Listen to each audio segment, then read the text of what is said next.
Butter లేదా నూనె ఏదైనా సరే ఎక్కువ వేయకుండా ముల్లంగి పరాటా సాఫ్ట్‌గా చేద్దామా?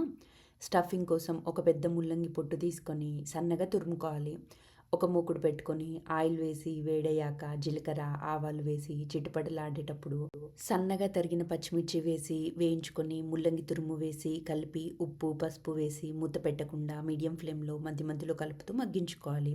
ఒక స్పూన్ ధనియాల పొడి, ఒక స్పూన్ జీలకర్ర పొడి వేసి ఒక 3 నిమిషాలు లో ఫ్లేమ్‌లో మగ్గించుకొని చల్లారనివ్వాలి. గోధుమ పిండిలో ఉప్పు, కొద్ది కొద్దిగా నీళ్లు వేసి వీడియోలో చూపిస్తున్నట్టు కలుపుకోవాలి. బాగా ఒత్తుకొని సాఫ్ట్‌గా కలుపుకుంటే పరాటా చాలా సాఫ్ట్‌గా వస్తాయి. కలుపుకున్న పిండిని ఒక 20 నిమిషాలు రెస్ట్ ఇచ్చి చపాతీ ముద్దలు చేసుకొని వీడియోలో చూపిస్తున్నట్టు చేత్తో ప్రెస్ చేసి స్టఫింగ్ పెట్టి ఫోల్డ్ చేసి స్టఫింగ్ బయటికి రాకుండా చపాతీలా చేసుకోవాలి. అన్నీ అలానే చేశాక చపాతీ కాల్చినట్టు రెండు వైపులా కొంచెం నూనె లేదా బటర్ వేసుకొని కాల్చుకుంటే చల్లారాక కూడా పరాటాలు మెత్తగా ఉంటాయి. ఈ వీడియో నచ్చినట్లయితే లైక్ చేసి మన ఛానల్‌కి సబ్స్క్రైబ్ చేయండి.